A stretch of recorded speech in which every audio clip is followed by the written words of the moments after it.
Hello everyone, it's your girl Fiona, and while you probably already know that I am moving out based on my title. So yes, I am moving out.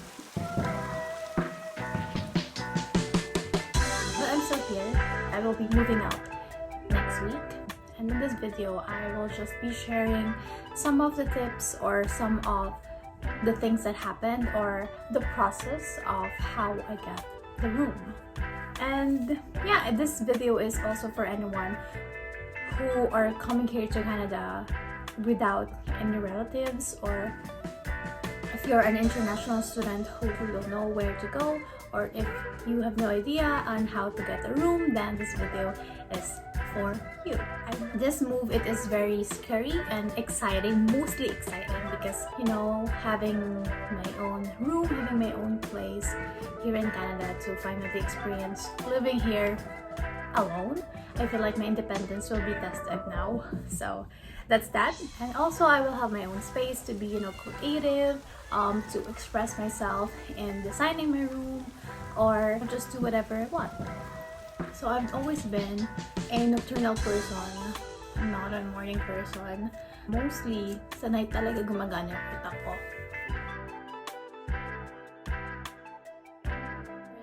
Just wanted to give you a background of the average rent here in Toronto. Room lang ha, not an apartment. Is basically it's about $600 and up. With that amount, you can get a decent room na all for yourself. And that also depends on the area that you're renting. So if you're in downtown, probably mga 700, 800, 900, maganda na yung room mo dun. But if you go farther downtown like Scarborough or Brampton, those areas, medyo lesser yung price for room rent, and you also have a nice room, a nice decent room na. So it depends for you on your preference on where do you want to live. So make sure that, you know, your work or your school, whatever it is you have to find out muna kung ano yon, then, you know, look for a room near that area. But just in general, everything in downtown, of course, it's always expensive. If you want to save more money, mga room rent din naman na 400 to 500. But room share na siya. That means, of course, may kasama ka na sa room.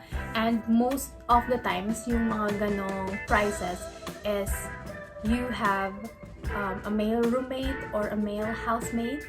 So I don't like that. And also, most of the room rents here naman included na yung hydro, electricity, and the Wi-Fi. Sometimes laundry, but most of the time no, because sometimes you're renting an apartment, and apartments here, they don't allow laundry machines inside, so you have to go out pa. So if you're renting a house, probably most of the time they include laundry. So yeah, those are the basic things if you're renting here in Toronto. So my tip for finding a room is to first identify your non-negotiables. Like, ano ba yung pinakamahalaga sa'yo when it comes to renting? Because you can't have everything naman. You can't have a perfect room that will cater all your needs. You will for sure have to sacrifice one or two of your preferences. So, just identify first at least mga 3 non-negotiables, and then from there, you can work from it. So, my non-negotiable is that ayoko nang masyadong madaming tao sa house because, well, I will be making videos, and I also want to be able to film whenever I want. I love peace and quiet, and sometimes I just don't have the energy to talk to people, especially kung iba-ibang tao and hindi ko sila lahat kilala. It's so hard. My next non-negotiable is I have to have big windows because I feel at home when mainit. Kapag may rays ng sunlight, I super love it kapag sobrang tinatamaan ako ng araw. I just love to look outside, look to the windows, and if it's snowing, it's nice to look outside as well. So that is also the reason why I kind of move away from basement rooms. Kasi pag basement room is sobrang liit lang ng window mo. I think some rooms are bigger kapag nasa basement. Pero ayun nga yung catch is that you will only have like a very bit of sunlight peeking through your window. Especially this pandemic, syempre pag walang windows, parang kang nasa prison for me. The last non-negotiable that I have is that it has to be close to my work. At least mga 30 minutes lang kasi ayoko magbiyahe ng sobrang tagal, and that is not a good way of spending your time. So those three are my non-negotiables. Kailangan konti lang yung tao sa house. Second is that I have to have big windows. Third is that it has to be at least 30 minutes close to my work. Anything beyond that, I can work on. So just a brief kwento of how I found the room. So I've used 2 sites lang on looking for a room. So yung first site na ginamit ko is Facebook Marketplace. Ang daming for rent sa Facebook. And next one is Kijiji. And Kijiji is a website na I think it's only for Canada. Para siyang Facebook Marketplace din. Pero yun nga, pang Canada lang talaga siya. Noong December, after I finished my school, I started looking for, rooms, kung ano ba yung mga average rent talaga, just to be realistic on my budget, ganun. So, parang canvas lang, December. And also, para ma-ready ko yung sarili ko, ano ba yung mga kailangan kong abangan, pag-ipunan, kailangan kong gawin, para hindi ako mabigla in the future.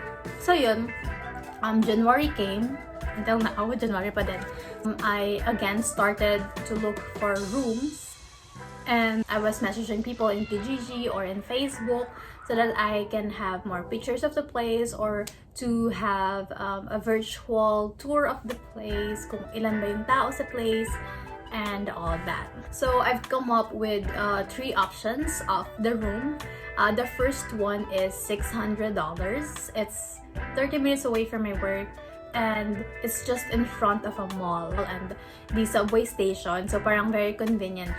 But then, nung nag-virtual tour na yung may-ari, he showed me the place, kung ano yung itsura. And I found out that his family is also living in that house and that we had to share the kitchen together with some other tenants on the 3rd floor, I guess. So parang okay, masyadong madaming tao. Hindi ko na siya na-viban kasi parang medyo makalat, gano'n.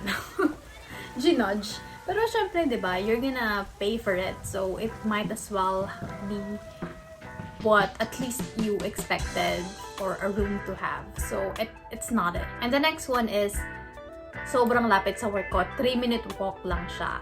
Also, yung kasama ko sa apartment is isang babae lang. So parang, oh my God, okay na siya. But then, parang sobrang liit ng window. Parang isang ganun lang yung window niya.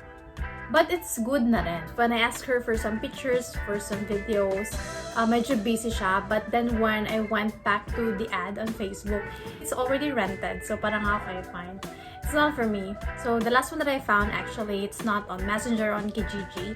I just found it on our wall sa work ko, so reliable. And my workmate just told me about it. So parang, okay, get the number, I'll just call her. Ganon. So I looked up the address and it's just 30 minutes away from my work and also in downtown. So super, parang nasa middle lang siya.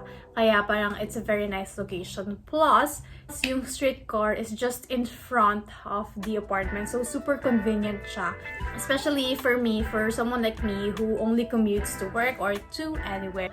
And dalawa lang sila dun sa apartment. So parang okay, pasok siya sa non-negotiables ko. And then I asked her if I could see the room, and then she called me right away and showed me the place, like may virtual tour ako with her, and I saw that yung windows is super big. Like yung 2 walls is just full of windows. Half windows lang siya, hindi naman siya yung buo. But sobrang okay siya for me. So I went to the place in person just to, have a feel of the neighborhood, of the room, or, the place itself. And it's not that big, but, it's okay. I can work on it.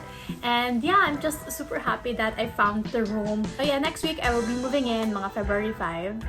Or the week. I'll share you my journey. Yun lang. I'm so excited to decorate the place, to inject my personality, and to just be inspired of my creation. So next week, I will take you to that journey and also to have a sneak peek of the room and the place as well. So that's all for now. And if you have any questions, don't hesitate to ask me or comment down below, and I will try to answer those or research on it, or ask some of my friends and all that if hindi ko pa siya na-explain. Bye!